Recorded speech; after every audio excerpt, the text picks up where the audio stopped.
गुरुदेव जी बंधु मन वच काय, भाव सागर को तरण में करो हमारी सहाय। जिन शासन जिन वाणी सदा जयवंत हो, श्रमण संग सदा अविचल मंगल हो। मुक्ति को प्राप्त श्रमण भगवान महावीर स्वामी, उनकी परम पावन कल्याणी भागवती वाणी वाचक प्रमुख श्री इंद्र भूति गौतम आदि गणधर भगवंत, योग प्रधानाचार्य परम पूज्य श्री सुधर्मा स्वामी जी महाराज, उनकी परम पावन पाठ परंपरा वर्तमान आचार्य ध्यान योगी परम पूज्य श्री शिव मुनि जी महाराज एवं गुरुजन सबके पावन चरण सरोजों में मेरा अनंत अनंत वार वंदना नमस्कार। उपस्थित धर्म प्रेमी सज्जनों, माताओं तथा बहनों, 12वीं भावना धर्म दुर्लभ। सबसे ज्यादा मुश्किल क्या है? धर्म। धर्म के सारे काम क्या है? कोई आसान है? सारे मुश्किल है।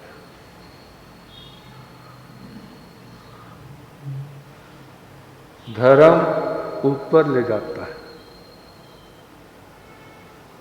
आत्मा पाप कर्मों से भारी है, इसलिए ऊपर जाने का मन नहीं करता। कहाँ जाएंगे? जो साधन नीचे जाने के वहां बड़ा मन लगता है। जहां धर्म की बात आती है, अरे हम तो बोर हो गए। कहानी सुननी हो तो बड़ा मजा आता है, और 25 बोल सीखना हो तो, और 9 तत्व सीखना हो तो। लोग भी कई बार सोचने लगते हैं, हम तो सोचते मारे के पास जाके टाइम पास कर लेंगे, और इन और हमारी मुसीबत सिर के गले में डाल दी। कौन याद करेगा? यदि जो याद ही करना होता तो हम स्कूल में पढ़ना जाते बहुत सारा। लेकिन जानते हैं, जो अध्यात्म विद्या जो हमें रास्ता दिखाती है, उस स्थान पर जाने का जहां कोई दुख तकलीफ नहीं है, कलेश नहीं है, जहां पर सब आत्माएं एक समान है, कोई छोटा बड़ा नहीं है। ऐसा कौन सा स्थान है? 12वें देवलोक से जो ऊपर स्थान शुरू हो जाते हैं, वहां अहमिंदर, जहां जो स्थान है वहां पर सारे एक समान है। 569 विमानों में सबसे ज्यादा रिद्धि है। सर्वर सिद्ध में सारे एक समान, कोई छोटा बड़ा नहीं। लेकिन इनकी रिद्धि तो नश्वर है। एक दिन गए थे, एक दिन वहां से वापिस भी आना है। सिद्ध गति ऐसी, जहां जाना है वहां से वापिस नहीं आना। वहां सब आत्माएं एक समान है, और अनंत समाधि अनंत सुख शांति वहां पर है। उसी को पाने के लिए जो धर्म आराधनाएं की जाती, और कहा जाता है संसार की परिस्थितियां जीव को कितनी बार मजबूर कर देती हैं। बड़ी मुश्किल से धर्म कमाया था, लेकिन जैसे ना दूध का बर्तन भरा रखा है, थोड़ी सी असावधानी हुई, पैर टकराया और सारा क्या हो गया? गिर गया। ऐसे ही कोई ऐसी घटना घटी, आवेश आ गया, मजबूरी आ गई, कहते मैंने इतना धर्म किया है ना, इसका फल हो तो बस इसका जड़ें मिटा दो, नाम मिटा दो। कहते छोटी सी बात के लिए अपना सब कुछ उजाड़ दिया। एक भाई ने सुनाया उसके अपने जीवन की बात। कहते हमारे ना छोटा बच्चा बीमार हो गया, बहुत इलाज कराया तो कोई फर्क नहीं पड़ा। जानती जब बच्चा हर समय रोता रहता है तो ऐसे समय ना पत्थर हृदय भी क्या हो जाते हैं, पिघल जाते हैं। अब जब बच्चा ठीक हो तो फिर इधर उधर जाते हैं, किसी के पास गए, कहते ऐसे हैं आपके बच्चे के ऊपर ना किसी ने कुछ किया हुआ है। कितने लोग तो इसको वहम मानते हैं, कहते क्या किया है, लेकिन आंखों के ओझल बहुत दुनिया है। जब व्यक्ति के सिर पर पड़ती है ना फिर हाथ जोड़ करके मारने लग जाता है। कहते उपचार करा लो। अब जब उस भाई को पता चला तो उसके मन में आया किसी का बैर हमारे से हो सकता है, इस मासूम बच्चे से, इससे क्या बैर। कहा 5-5 7 समय के करने वाला, पोषद करने वाला, वह गुस्सा आ गया। कहने लगा मैंने कोई धर्म ध्यान किया है ना, मेरे जप तप का कोई प्रभाव है, जो बच्चा ठीक हो जाए और उसको क्या हो जाए, दिन में तारे दिख जाए। सारे धर्म ध्यान को क्या लगा दिया, बलि दे दी उसकी।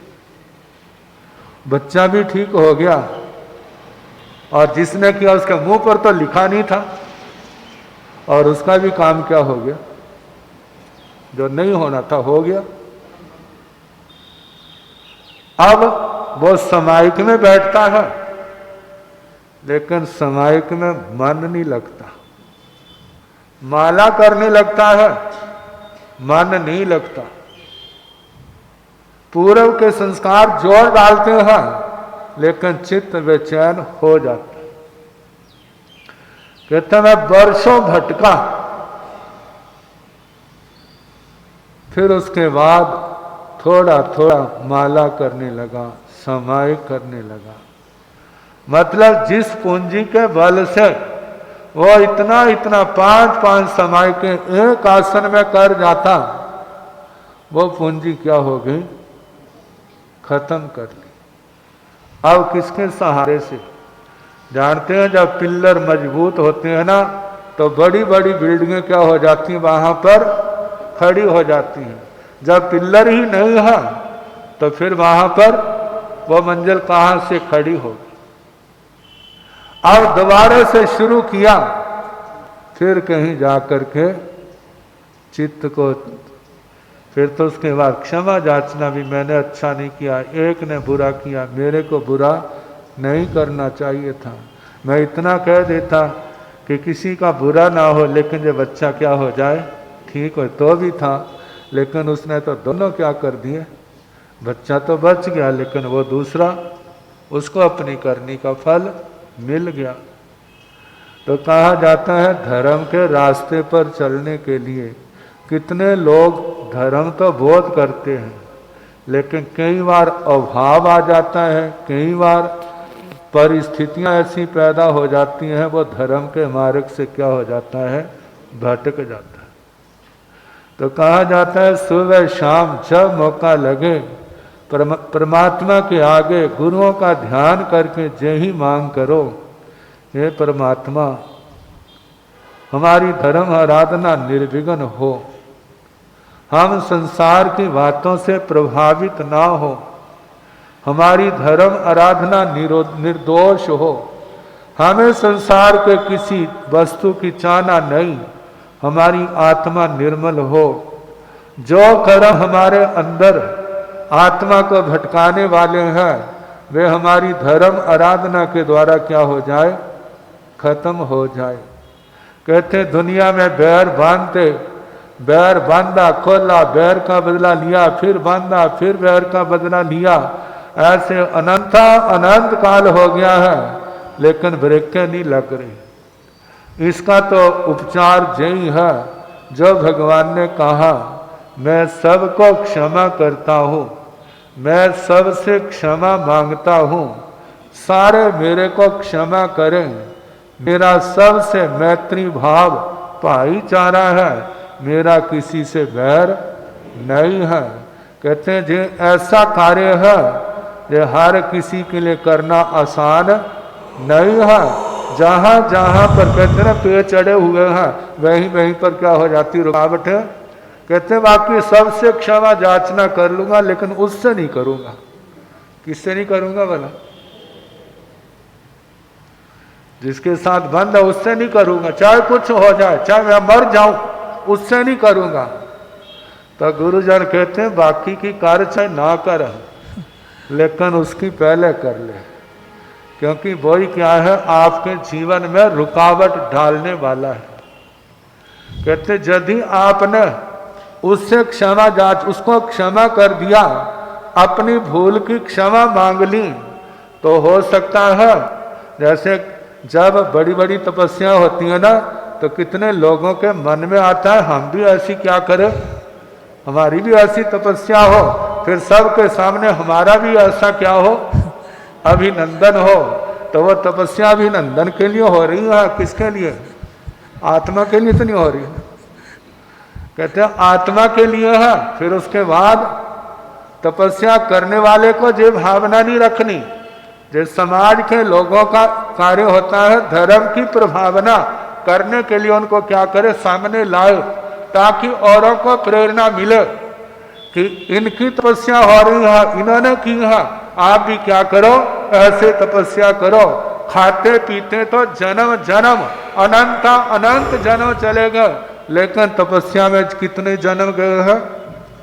वैसे तो वो भी बहुत निकल आएंगे, लेकिन वो तपस्या की और हमने क्या कर दी, गवा दी, गैर विरोध में, राग रंग में, संसार के सुखों के चक्कर में पड़ करके।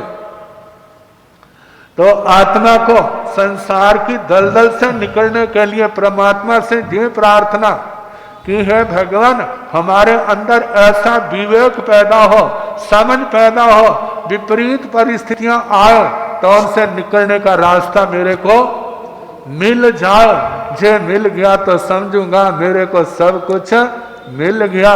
नहीं तो क्या है, दुनिया के लोग कमाते भी बहुत हैं और उड़ाते भी, दोनों ही काम होते हैं ना, कमाते भी बहुत है और उड़ाते भी बहुत है। हाथ में क्या आता है? हाथ में कुछ नहीं आता। ऐसे ही तपस्या, धर्म आराधना, धर्म क्रिया करते बहुत है, लेकिन वो सारी की सारी क्या हो जाती है?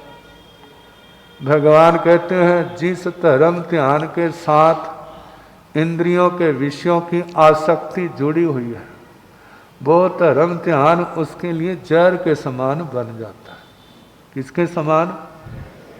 आप कहेंगे कैसे बनता है? वो धर्म ध्यान जहर के समान कैसे बनता है? इसको ऐसा समझे, ब्रह्मदत्त चक्रवर्ती ने तपस्या की थी ना, संयम पाला था ना, लेकिन उसने क्या कामना कर ली? किसकी कामना की? मैं भी चक्रवर्ती बनूं, मैं भी ऐसे भोगों को भोगूं। निदान कर लिया, मरने के बाद देवलोक में गए, आलोचना निंदना नहीं की, इसलिए काम नहीं सुधरा, चक्रवर्ती बन गए, संसार के सुखों में फंस गए। मरने के बाद कहाँ गए? पता है ना कहाँ गए? सप्तमी नरक में। क्यों गए? क्योंकि धर्म के साथ उसने विषयों का जहर मिला दिया। दूसरे भाई ने समझाया जे हमारा रास्ता नहीं है, ईश्वर नहीं जाना, लेकिन नहीं माना। और वो भाई जो इस जहर से मुक्त रहा, हमारी धर्म आराधना हमारे जन्म जन्म के पाप कर्मों को काटने वाली हो, आत्मा को निर्मल बनाने वाली हो, जहां से देवलोक में गए वहां से फिर मनुष्य जन्म लिया और छोटी ही आयु में ऐसे व्याख्यान सुनने का मौका मिल गया। आत्मा जागृत हो गई, परिवार की आज्ञा ली और गुरुओं के चरणों में जैन भागवती दीक्षा ले ली। गुरुओं के चरणों में रह करके आगम वाणी का स्वाध्याय करते हैं, संयम तप की आराधना करते हैं, गुरुजनों की संग की सेवा करते हैं, धर्म आराधना धर्म प्रभावना करते हैं। अवधि ज्ञान हो गया और उस और भाई को जाति स्मरण ज्ञान हुआ, भाई को मिलना चाहता है और उन्होंने देखा जाऊंगा। हो सकता कितने लोगों को एक बड़ा आदमी सुधरता है तो उसके साथ हजारों सुधर जाते हैं। जो चक्रवर्ती सुधर गया तो सारा 6 खंड क्या हो जाएंगे, सुधर जाएंगे। गए हैं, भाई अपनी ओर खींच रहा है, वो अपनी ओर खींच रहा है, दोनों के पैर भुजाएं मजबूत है, लेकिन खींचा कोई भी नहीं गया, सारे अपने अपने स्थान पर रहे दोनों। आखिर में क्या हो गया, वो रस्सी टूट गई। मतलब ब्रह्मदत्त कहता तुम जहां आओ, वो कहता तुम जहां से निकलो और हमारे पास आओ। जे संयम तप तुमने पाला था, जे रिद्धि मिली है, जे शाश्वत नहीं है, कर्म क्षय करने है, तब आत्मा का मोक्ष होगा। लेकिन वो कहता मेरे से ऐसा नहीं होगा। वो कह रहे हैं दिन रात बीतते जा रहे हैं, जिस समय मौत आएगी हिरण के समान इस जीव को उठा के ले जाएगी, कोई कुछ कर नहीं सकेगा। जितना राग रंग है, जो मीठा जहर है, इससे बच लो, जितना बचोगे उतना ऊर्ध्व गमन होगा। लेकिन जब कहा जाता ना जो संसार के सुख मीठा जहर है, लोग कहते हैं ये तो बात गलत है, लेकिन जो समय आने पर पता चलता है, पहले पता नहीं चलता। जब उसका परिणाम सामने आता है दुर्गतियों का। हमारे धर्म ध्यान का मूल बताया है विराग। जितना विराग होगा उतना धर्म ध्यान शुद्ध होगा, जितनी आसक्ति होगी उतना धर्म ध्यान क्या होगा, अशुद्ध होगा। इसलिए मन में वैराग्य बढ़ाने का उपदेश है, राग को बढ़ाने का उपदेश नहीं है। जो जितने भी हमारे त्याग पचखान है, सबके पीछे क्या है, सुख को छोड़ो और उसके साथ आरंभ समारंभ 18 पापों का त्याग करो। जितना त्याग करोगे आपका संबर की आराधना होगी, कर्मों की निर्जरा होगी, आत्मा निर्मल होगी, जन्म सफल होगा। लेकिन कब, जब भगवान के वचनों के अनुसार चलेगा। समय हो गया है, बाकी कल जैसे समय।